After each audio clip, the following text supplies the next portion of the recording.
अस्सलाम वालेकुम वीवर्स, कैसे हैं आप सब। अल्लाह ताला से दुआ करती हूँ अल्लाह ताला आप सबको खुश रखे और अल्लाह ताला आपको कदम कदम पे कामयाबियाँ दे और आप ऐसे ही मुझे बस लाइक करते रहें और मेरी कहानी सुनते रहें और मेरी हौसला अफजाई करें। नए सुनने वाले नए वीवर्स के लिए रिक्वेस्ट है तो वो मुझे सब्सक्राइब करें और लाइक करें, शेयर करें बस।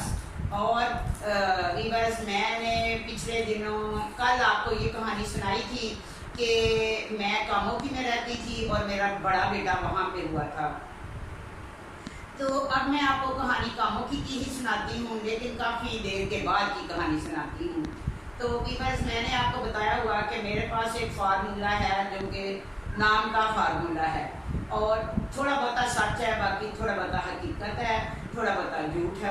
झूठ उसमें ये है कि जो मैं कहती हूँ कि इतनी प्रॉफिट होगी वो झूठ है और बाकी सब कुछ सच है। तो जब नया नया ये काम मैंने शुरू किया पारे का, तो उस वक्त मैं कामों की थी और गुजरा वाले से कोई बंदे थे, जो एक बंदा था, बच्चा ही था, जो आता था उधर, वो मेरा काम करता था। तो मैं आपको शॉर्ट में बताती हूँ कि मुझे मैं किसी ये बाबू वगैरह को इतना नहीं मानती, लेकिन मैं जब मेरी दूसरी शादी हुई तो हम वजीराबाद गए शादी पे और उन्होंने बाद में जाना था एक जगह पे जिधर के वो बाद में सलाम करवाते हैं। तो मैं गाड़ी में बैठी हुई थी, तो उनके जो बुजुर्ग थे वो ज़रा पहुँचे हुए थे, वो बार बार कह रहे थे सबको अंदर बुलाओ, सबको अंदर बुलाओ, लेकिन मैं नहीं जा रही थी अंदर। तो मैंने कहा मैं गाड़ी में ठीक है। वो जिन लोगों के साथ गई थी मैंने कहा आप लोग अंदर जाएं, लेकिन मैंने नहीं जाना।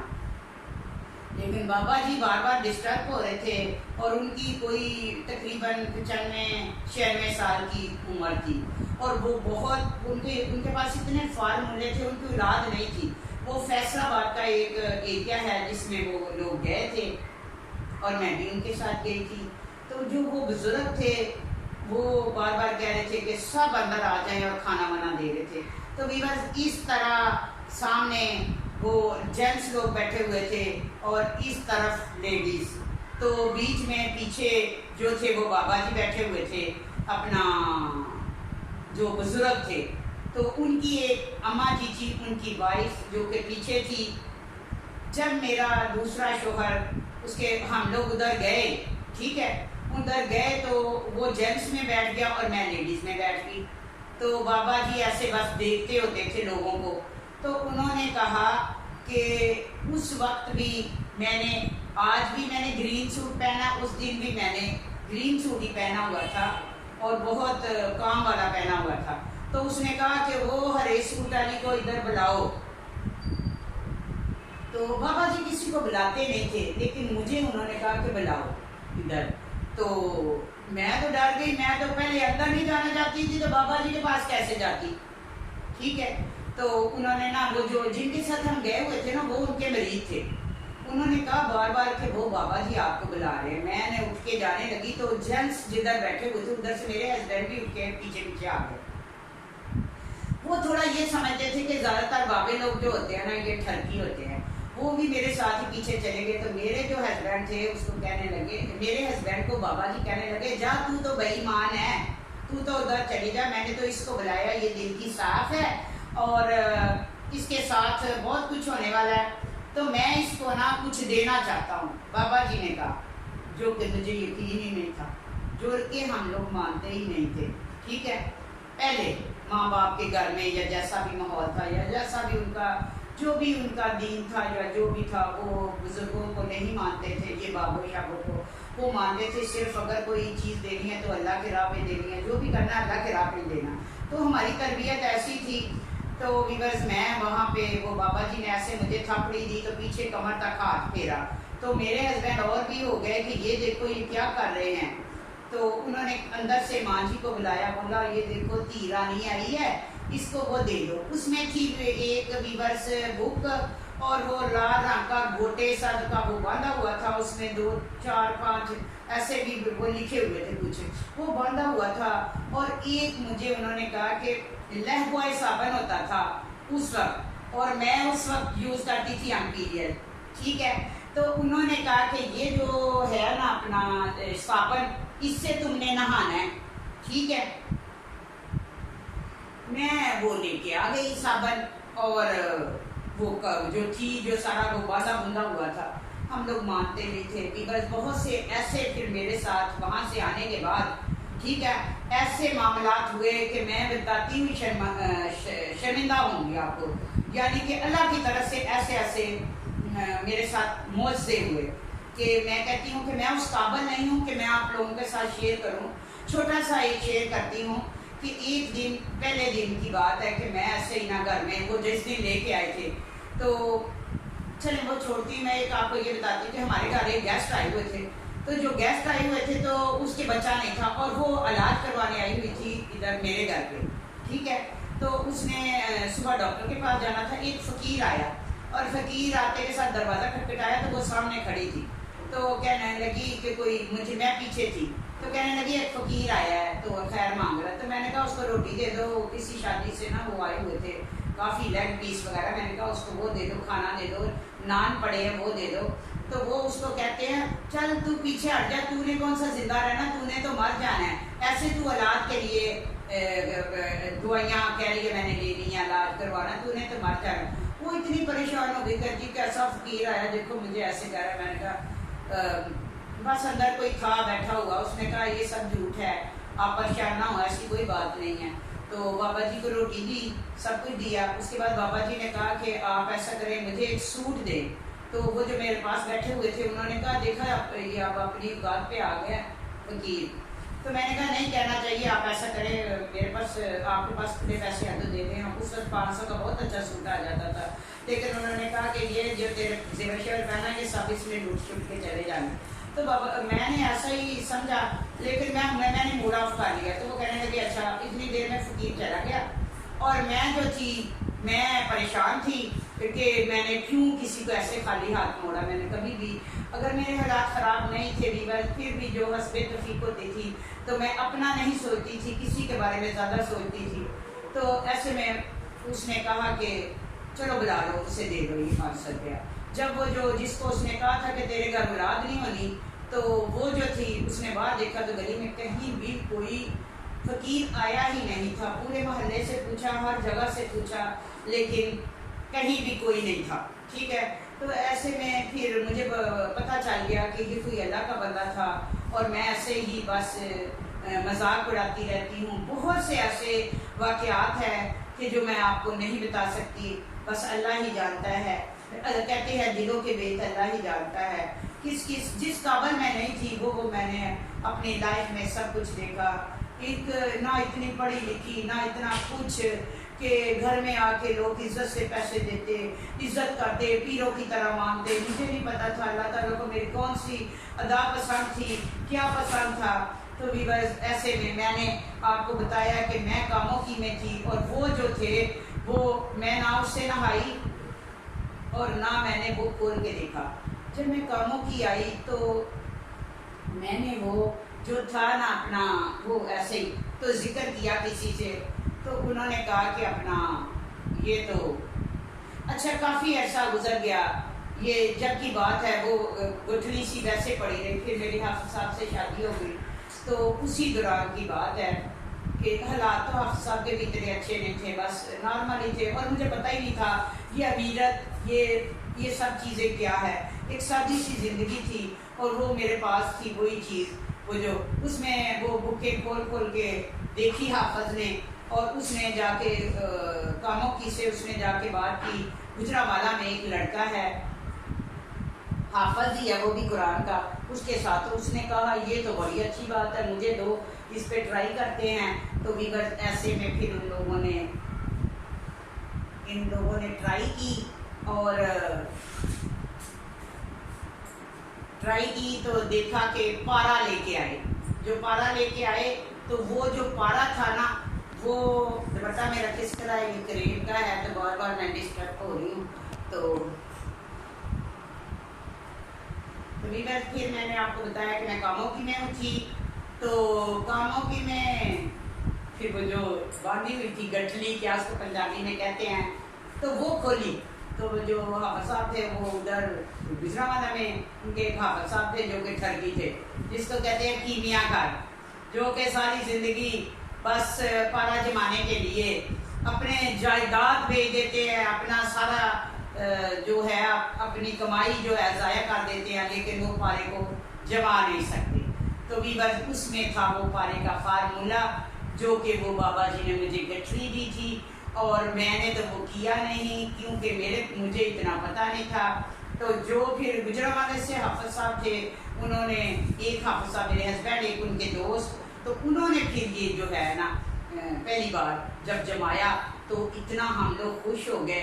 जमाया तो मैं नहीं, उनके सामने खुश हो गए। बस अल्लाह ताला ने एक वसीला बना दिया।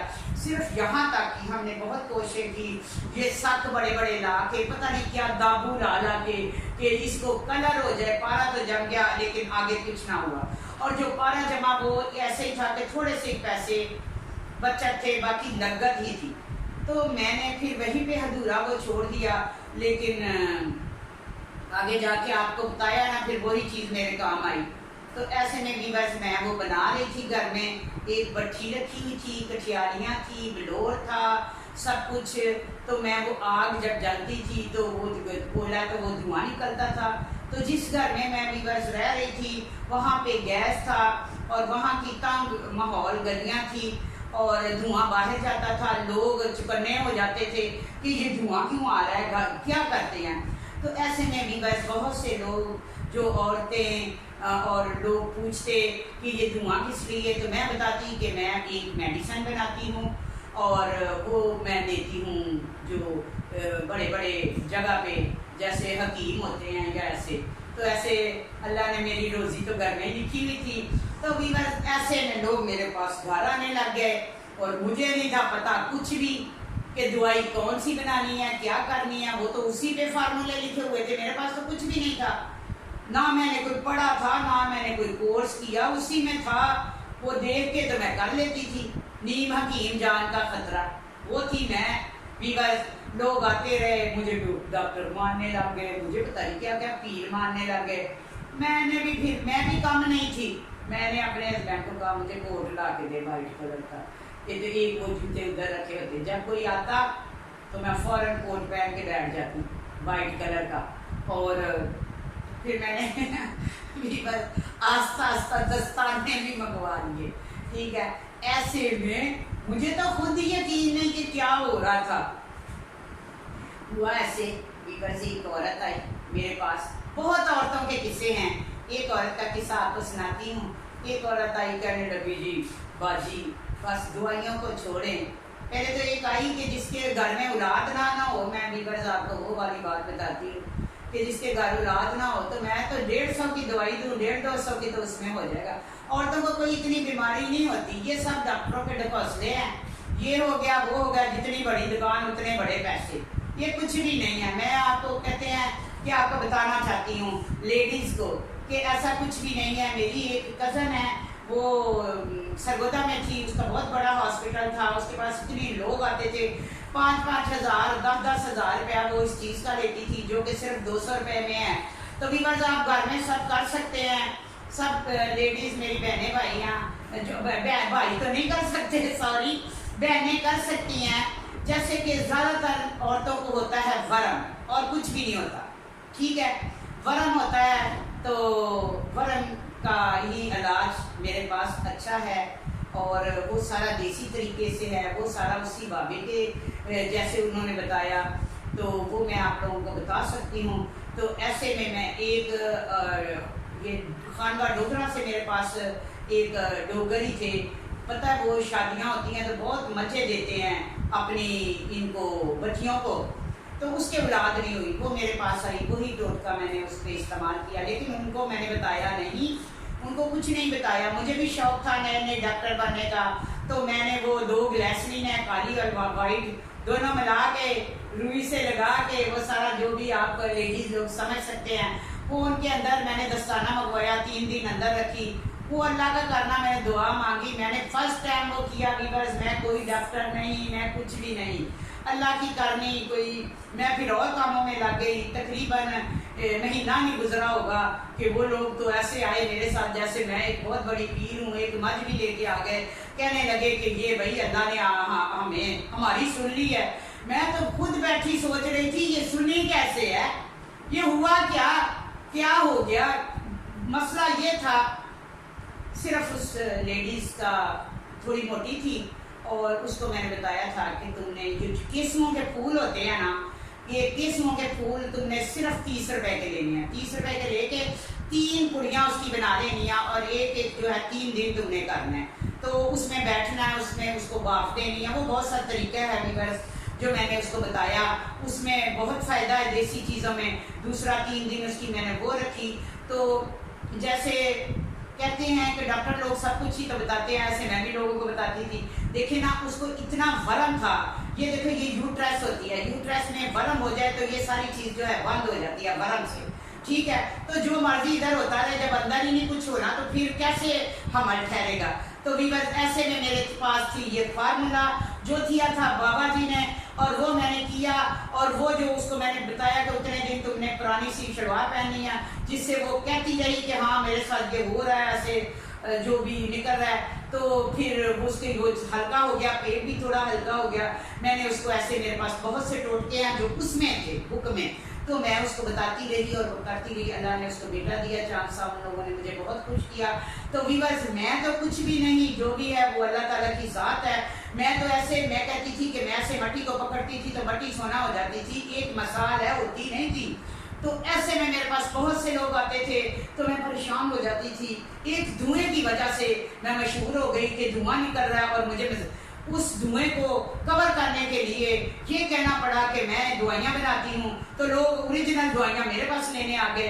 तो जब और बहुत से लोग मेरे पास आते तो मैं फिर आगे एक हकीम साहब है उनसे रुजू करती, और ज़्यादा मैं नहीं बनाती, मुझसे नहीं होती, ऐसे टोटके मेरे पास बहुत है। तो मैं उनको हकीम साहब को कहती, हकीम साहब की वो दवाई बिकती नहीं थी और मैं अपने हाथ से देती थी तो लोग कहते थे शिफा हो गई है। तो अल्लाह ताला का मैं लाख लाख बार शुक्र अदा करती हूँ। अल्लाह ताला ने हमेशा मुझे इज्जत दी और मैं अल्लाह ताला की बहुत शुक्रगुजार हूँ। तो वीवर्स मैं आपको आज ये बताया, तो कल मैं आपको ये बताऊंगी कि एक औरत मेरे पास आ गई जो कि मुझे कहती मुझे जिन चाहिए। तो वीवर्स मैं तो दवाइयों का काम करती नहीं थी, नई करने लगी थी। तो फिर कैसे मैंने उनको वो जिन वाला, कैसे मैंने फिर आपको कल बताऊंगी, कल की वीडियो में, कि कुछ औरतें ऐसी होती हैं उनको हवस इतनी होती है, पता नहीं बंदों से उनका दिल नहीं भरता, तो वो कहती थी जिन मुझे दो।